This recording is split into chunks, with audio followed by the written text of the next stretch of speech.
Geography and GK by MP Beniwal के सभी छात्र छात्राओं को नमस्कार। आज नई वीडियो के साथ अपने हाजिर है। पिछली वीडियो में अपने ब्रह्मांड की उत्पत्ति के बारे में बात की थी। उससे पहले पृथ्वी की उत्पत्ति के बारे में, चंद्रमा की उत्पत्ति के बारे में हमने बातें की थी। आज अपने सूर्य के बारे में पढ़ेंगे। सूर्य क्या है?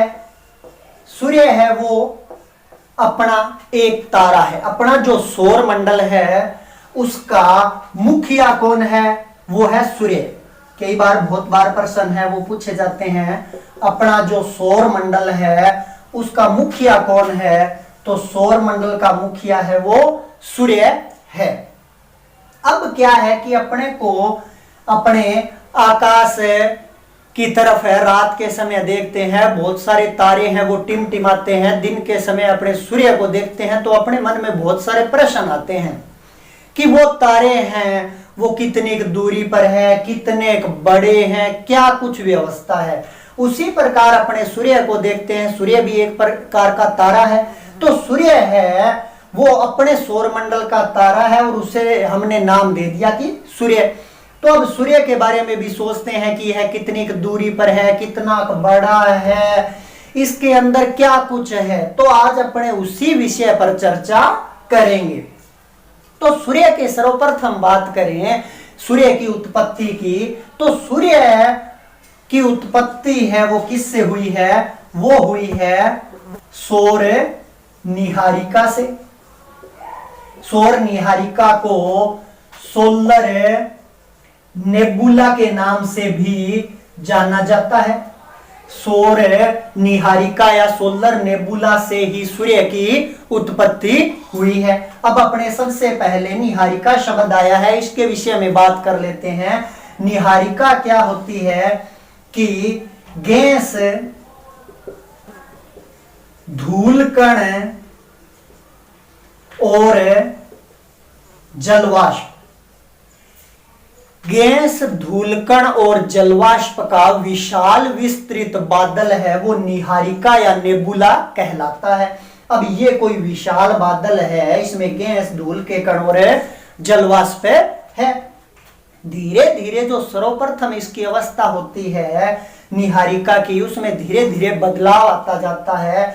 इसके कण है वो आपस में टकराते हैं जिसके कारण तापमान में वृद्धि होती है। धीरे धीरे अंदरूनी भाग के अंदर का तापमान है वो ज्यादा रहता है, बाहर का तापमान है वो कम हो जाता है। तो इसके स्वरूप में है वो लगातार इस विशाल बादल के स्वरूप में बदलाव आता है। धीरे धीरे क्या है कि अरबों वर्षों के पश्चात इस निहारिका है वो गोल स्वरूप धारण कर लेती है। जैसे कि अपने सूर्य की बात करें तो अपनी जो निहारिका थी उसका नाम क्या था? सौर निहारिका थी। और जो सौर निहारिका थी इसमें धूल के कण, जलवाष्प दो तो है ही पॉइंट है।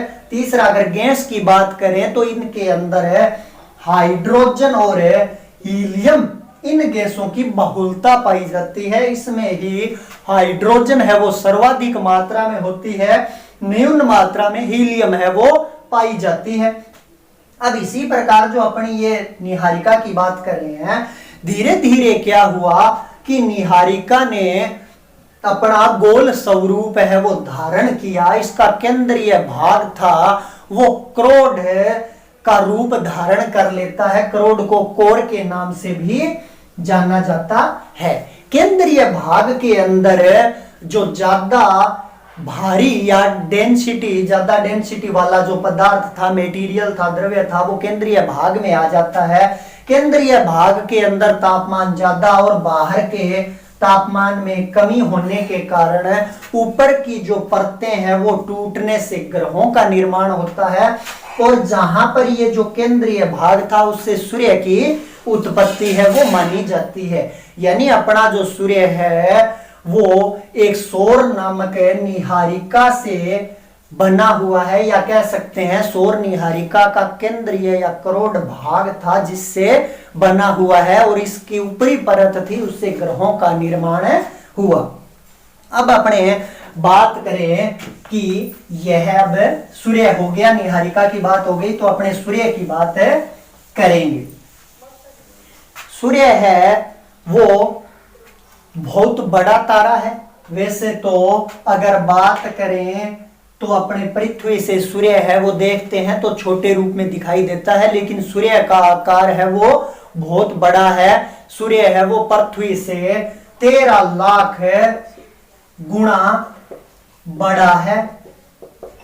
अपने इसके व्यास की, आकार की, इन सभी की बात है वो अभी करेंगे। लेकिन इससे पहले अपने एक बात यह जानते हैं कि जो अपना सूर्य है ये है। अब इसके अंदर की बात करें तो इसमें हाइड्रोजन और हीलियम है वो प्रचुर मात्रा में पाई जाती है। हाइड्रोजन की मात्रा की बात करें तो लगभग 71%, वर्तमान की अगर बात कर रहे हैं अवस्था की तो 71% हाइड्रोजन। कोई भी तारे की अगर बात करेंगे तो उसमें लगभग मटेरियल है वो इतना ही मिलेगा। हीलियम की बात करें तो यह जो मात्रा है वो पाई जाती है लगभग 26.5%, यानी कि 70, 20, 90, 97, 97.5% हो गया। बाकी बचा 2.5% है। उसके अंदर क्या है कि फेरियम यानी कि लोहा, इसके अलावा कार्बन, नियोन, इस प्रकार की गैसें या तत्व है वो पाए जाते हैं। यानी कि कोई भी तारा है उसके अंदर मुख्य रूप से हाइड्रोजन और हीलियम गैस है वो पाई जाती है।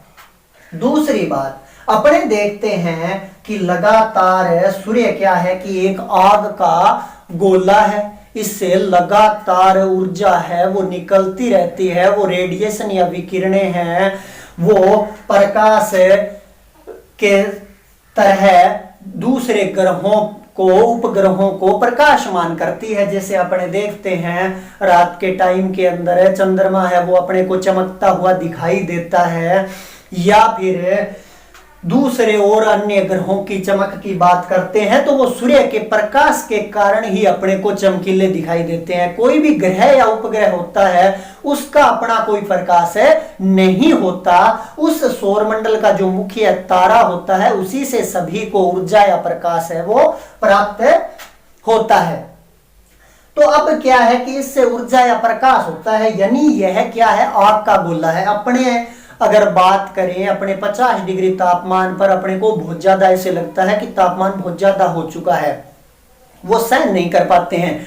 और वो भी अगर सूर्य की औसत पृथ्वी से औसत दूरी की बात करें तो यह लगभग 15 करोड़ किलोमीटर है। 15 करोड़ किलोमीटर है। इसमें अपसौर और उपसौर की स्थिति के अंतर्गत यह दूरी कम ज्यादा होती रहती है, क्योंकि पृथ्वी जब इसके चारों ओर चक्कर लगाती है तो इसमें जनवरी के समय है वो सूर्य के नजदीक होती है और आगे जुलाई के समय है वो दूर होती है। तो दोनों अवस्थाओं में बदलाव आ जाता है। तो लगभग दूरी है वो इसकी 15 करोड़ किलोमीटर अपने मानते हैं, 14.96 करोड़ किलोमीटर है। और सूर्य का प्रकाश है वो अगर बात करें अपने पृथ्वी तक पहुंचने की तो यह लगभग 500 सेकंड का समय लगता है, 8 मिनट और ऊपर 20 सेकंड का समय। अगर मिनट में बात करें तो लगभग 8 मिनट और सेकंडों में 500 सेकंड का समय है वो लगता है। अब इतनी दूरी से है वो अपने पास ऊर्जा या प्रकाश आता है और उससे भी अपने को इतना तापमान महसूस होता है। सूर्य का प्रकाश है वो 8 मिनट में या 500 सेकंड के अंदर है वो आ जाता है और केवल सूर्य के अंदर इतनी एनर्जी है उसका अपने को केवल 2 अरबवां भाग ही प्राप्त हो पाता है। अब देखो 2 अरबवां भाग अपने को पृथ्वी पर प्राप्त होता है और उससे भी अपने गर्मियों के अंदर तापमान बहुत ज्यादा हो जाता है, असहनीय हो जाता है। तो आप सोचो कि इसके अंदर कितना तापमान है। अगर इसकी सतह के तापमान की बात करें, सतह यानी जो ऊपर का भाग है, जैसे अपने पृथ्वी की सतह यानी धरातल पर है, तो यहां का तापमान है वो लगभग 6000 डिग्री सेंटीग्रेड है। सूर्य की सतह का तापमान 6000 डिग्री सेंटीग्रेड है। और इसके केंद्रीय भाग की अगर बात करें, जैसे अपनी पृथ्वी की सतह का औसत तापमान है वो पूरी पृथ्वी के अंदर 20 से 25 डिग्री के आसपास आता है, गर्मी और ठंड वाले दोनों का। तो और पृथ्वी के केंद्रीय भाग की अगर बात करें, जैसे जैसे गहराई में जाते हैं 6371 किलोमीटर की गहराई में जाते हैं, तो तापमान लगभग 2000 डिग्री सेंटीग्रेड पाया जाता है। और यहां पर सूर्य की सतह पर ही यह तापमान कितना है, 6000 डिग्री सेंटीग्रेड है। लेकिन इसके केंद्रीय भाग की अगर बात करें तो वहां पर तापमान बहुत ज्यादा, कितना, 2 करोड़ डिग्री सेंटीग्रेड पाया जाता है। 2 करोड़ डिग्री सेंटीग्रेड तापमान का अनुमान लगाया है विद्वानों ने कि केंद्रीय भाग में इतना ज्यादा तापमान है वो सूर्य के पाया जाता है। अब अपने बात करें कि सूर्य है वो इतना गर्म है, इतना आग का गोला है, इसके आसपास है सौर ज्वालाएं, सौर पवनें है वो लगातार बाहर निकलती रहती है, इतनी ज्यादा ऊर्जा है, एनर्जी है, यह आग का गोला है, तो इतनी आग है, ऊर्जा है, एनर्जी है, वो आती कहां से है? तो आपको बता देते हैं, ऊर्जा प्राप्ति के मुख्य रूप से 2 स्रोत है। एक होता है नाभिकीय संलयन की क्रिया और एक होती है नाभिकीय विखंडन की क्रिया। नाभिकीय संलयन के अंतर्गत नाभिक जुड़ते हैं तो ऊर्जा उत्पन्न होती है, और नाभिकीय विखंडन के अंदर अगर नाभिक टूटता है तो ऊर्जा उत्पन्न होती है।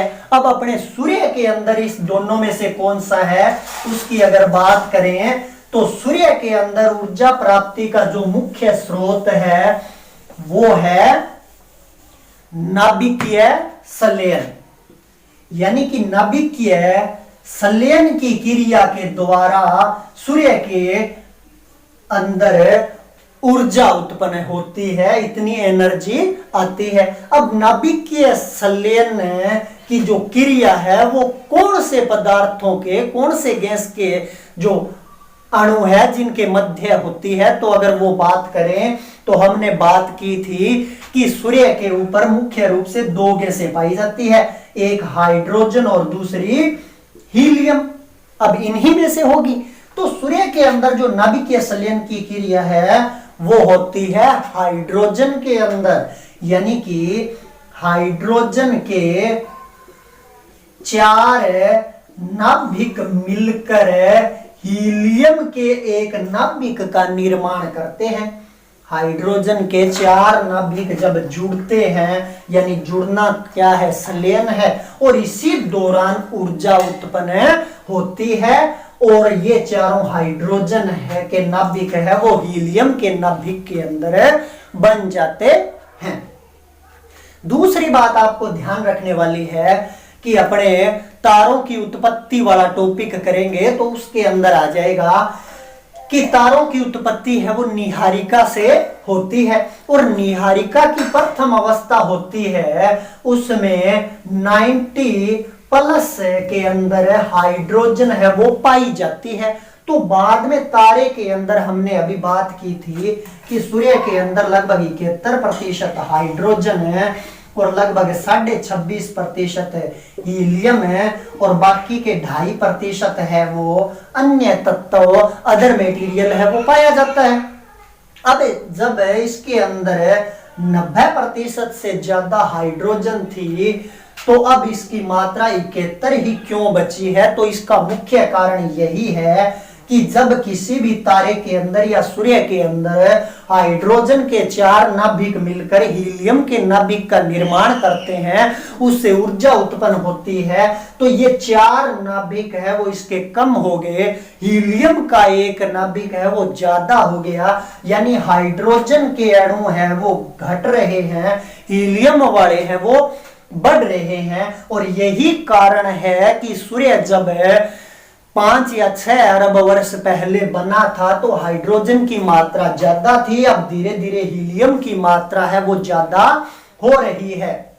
और जिस दिन हाइड्रोजन की मात्रा 10% या इससे कम रह जाएगी, हीलियम की मात्रा ज्यादा हो जाएगी, उस दिन समझ लो अपना सूर्य है वो समाप्त हो जाएगा। और सूर्य की समाप्ति की ऋण की अगर बात करें तो वो अपने दूसरी वीडियो में बात करेंगे, तारों की उत्पत्ति और समाप्ति के अंदर, कि कोई तारा कैसे उत्पन्न होता है और कैसे नष्ट होता है। अपने इसमें सूर्य की बात करें तो सूर्य में जो ऊर्जा का मुख्य स्रोत है वो है नाभिकीय संलयन की क्रिया, और हाइड्रोजन के 4 नाभिक मिलकर हीलियम का नाभिक बनाते हैं और इसी के द्वारा ऊर्जा है वो उत्पन्न होती है।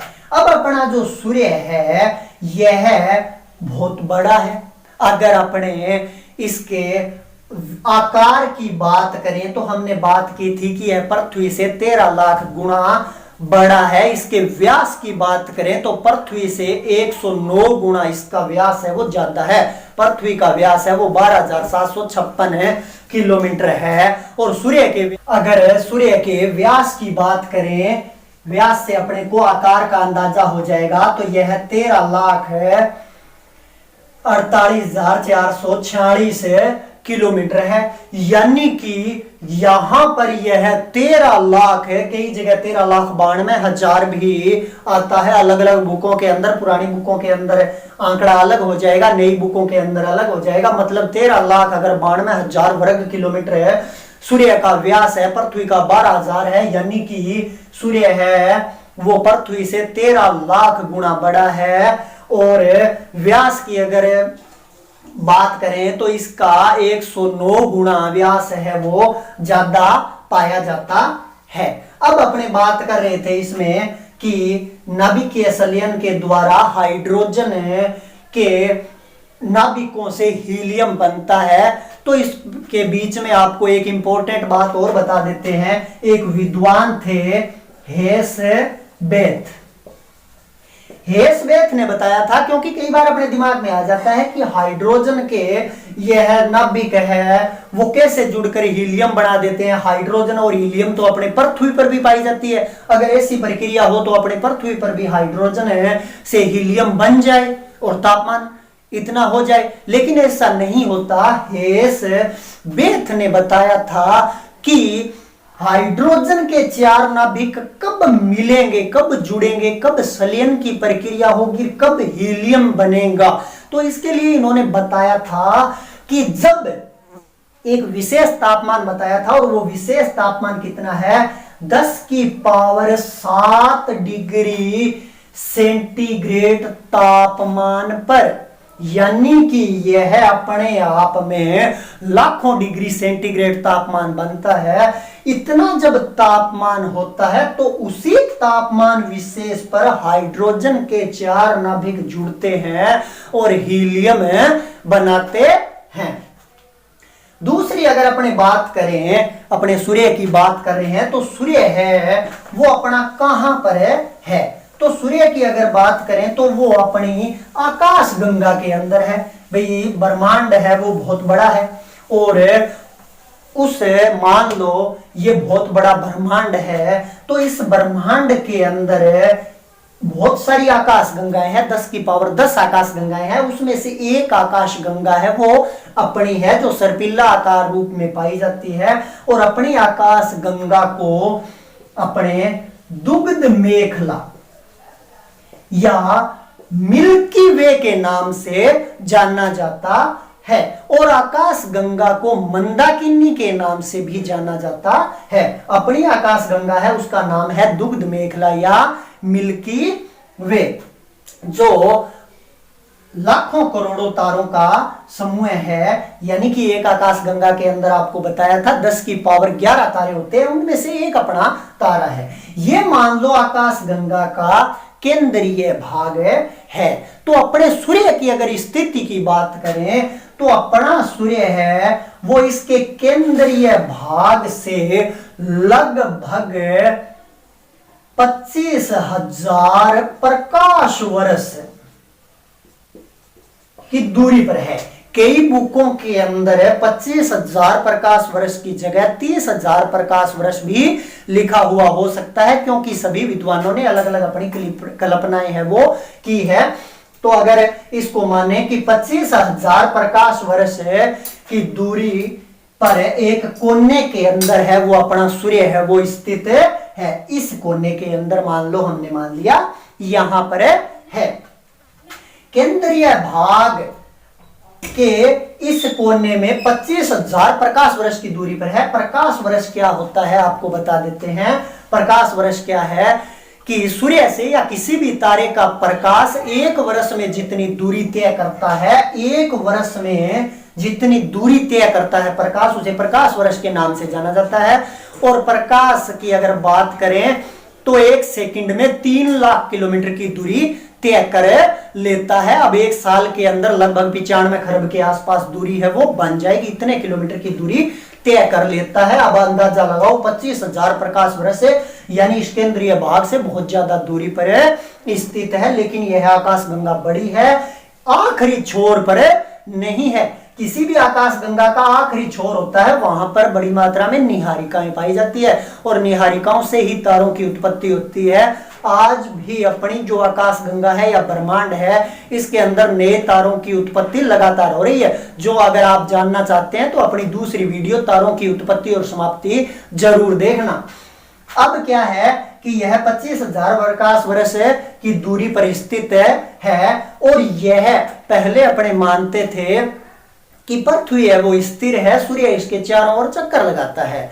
धीरे धीरे आधुनिक काल के अंदर वैज्ञानिक प्रगति हो गई, बहुत सारे यंत्रों का आविष्कार हो गया जिसके कारण अपने को पता चला कि पृथ्वी है वो 2 रूपों में गति कर रही है। जबकि बाद के विद्वानों ने माना कि सूर्य स्थिर है, सारे ग्रह इसके चक्कर लगा रहे हैं और पृथ्वी भी इसका चक्कर लगा रही है। पृथ्वी है वो परिक्रमण और परिभ्रमण जिसे घूर्णन गति कहते हैं 2 रूपों में गति करती है। लेकिन नए आंकड़ों से यह जानकारी मिली है कि सूर्य है ना वो भी आकाश गंगा के केंद्रीय भाग के चारों ओर अंडाकार रूप में चक्कर लगा रहा है। अब सूर्य है वो चक्कर कैसे लगा रहा है, गति की अगर बात करें तो यह गति अपने आप में बहुत ज्यादा है, लगभग 250 किलोमीटर प्रति सेकंड, 250 किलोमीटर पर सेकंड की गति से सूर्य है वो निहारिका के चारों ओर चक्कर लगाता है। अब एक चक्कर लगाने में मान लो यहां से यह शुरू हुआ, इतनी तेज गति से यह चक्कर लगा रहा है तो यहां तक पहुंचने में कितना समय लगेगा। अगर समय की बात करें तो इसको यहां दोबारा पहुंचने में जो समय लगेगा वो लगेगा 25 करोड़ वर्ष। अब देखो कितनी तेज गति से 250 किलोमीटर पर सेकंड, एक कहते ही 250 किलोमीटर जाएगा, लेकिन इतनी बड़ी आकाशगंगा है कि इसके केंद्रीय भाग का चक्कर लगाएगा तो 25 करोड़ वर्ष का समय लगेगा। और इस समय को ब्रह्मांड वर्ष के नाम से जाना जाता है, कॉस्मोस ईयर के नाम से जाना जाता है, यूनिवर्स ईयर के नाम से जाना जाता है। जब पृथ्वी सूर्य के चारों ओर चक्कर लगा लेती है तो वो सौर वर्ष माना जाता है। अब क्या है कि यह इसके चारों ओर इतनी तेजी से चक्कर लगा रहा है और इस कोने के अंदर यह स्थित है। दूसरी बात अगर अपने इसकी करें, अपने अगर सूर्य के ग्रेविटी फोर्स की बात करें, एक बात आपको बता दूं, जो पिंड जितना बड़ा है, पिंड किसे कहते हैं, इस ब्रह्मांड के अंदर जो भी तारे ग्रह उपग्रह होते हैं उसे पिंड के नाम से संबोधित किया जाता है साइंस के अंदर। तो जो पिंड जितना बड़ा होता है उसकी गुरुत्वाकर्षण शक्ति यानी ग्रेविटी फोर्स उतनी ही ज्यादा होती है। अब अपने सूर्य की बात करें तो अपने सौर मंडल के अंदर एक तारा यानी कि अपना सूर्य है, 8 मुख्य ग्रह है, इसके अलावा क्षुद्र ग्रह भी है, 183 उपग्रह है और लाखों की मात्रा में क्षुद्र ग्रह है। अब इनकी संख्या, वो तारा तो एक है और ये सारे अगर लाखों पिंडों को मिलाएं तो भी अगर बात करें ना कुल सौर मंडल के द्रव्य की तो सूर्य के अंदर 99.9 द्रव्यमान, यानी लगभग अगर 99 ही करें बड़े रूप में, 99 से भी ज्यादा, यानी कि 0.1% के अंदर ये सारा कुछ है। 8 ग्रह उपग्रह, क्षुद्र ग्रह और सूर्य है वो इतना बड़ा है। दूसरी बात है, सूर्य और अपने सौरमंडल की बात करें तो इसका लगभग 99% भाग खाली है। जैसे अपने पृथ्वी से चंद्रमा देखते हैं या पृथ्वी से सूर्य दिखाई देता है, बीच का भाग जो खाली है ना, ये 99% एरिया खाली है। और अगर सौरमंडल के कुल द्रव्य की बात करते हैं तो 99.9% के अंदर अकेला सूर्य है वो है, यानी कि सूर्य है वो बहुत ज्यादा बड़ा है। अब सूर्य इतना बड़ा है तो इसकी गुरुत्वाकर्षण शक्ति बहुत ज्यादा होगी।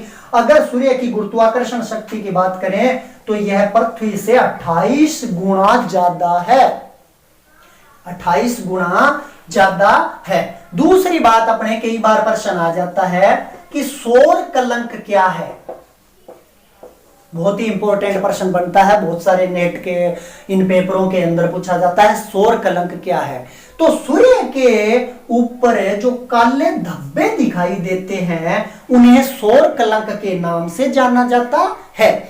सौर कलंक क्या है, हमने बात की थी कि सूर्य की सतह का तापमान है वो 6000 डिग्री सेंटीग्रेड रहता है। कई बार यह तापमान गिरकर 1500 डिग्री सेंटीग्रेड के आसपास आ जाता है। उस टाइम के अंदर तापमान कम होने के कारण यह भाग काला दिखाई देता है, जिसे सौर कलंक के नाम से जाना जाता है। इस सौर कलंक की आयु की बात करें तो यह 22 वर्ष होती है।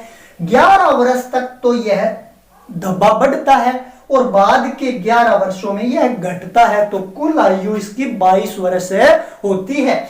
इसके केंद्रीय भाग को परछाया और इस धब्बे के ऊपरी भाग को इसको परछाया और इसको उपछाया के नाम से जानना जाता है।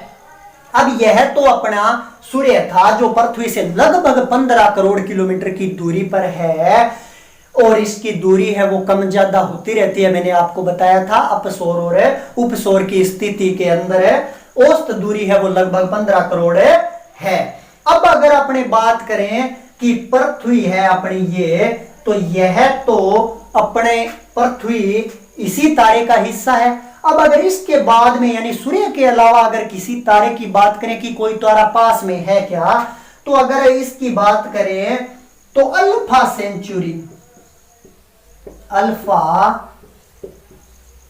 सेंचुरी नाम का जो तारा है वो सूर्य के बाद पृथ्वी का सबसे नजदीकी तारा है। सूर्य के बाद में पृथ्वी का सबसे नजदीकी तारा कौन सा है? अल्फा सेंचुरी है। और इसकी अगर दूरी की बात करें कि कितना दूर है, तो यह 4.3 प्रकाश वर्ष दूर है। 4.3 प्रकाश वर्ष की दूरी पर यह तारा है वो स्थित है। तो ये तो था अपना सूर्य के बारे में। अगली वीडियो के अंदर अपने तारों की उत्पत्ति और समाप्ति की बात करेंगे, जिससे आपको जानकारी मिलेगी कि कोई भी तारा कैसे उत्पन्न होता है, कैसे समाप्त हो जाता है। एक बात ध्यान में रखना, कोई भी चीज जो उत्पन्न हुई है वो समाप्त जरूर होगी, उसी प्रकार ये तारे भी समाप्त होंगे। अगर आप इसको जानकारी चाहते हैं तो अपनी अगली वीडियो जरूर देखें। तब तक के लिए नमस्कार।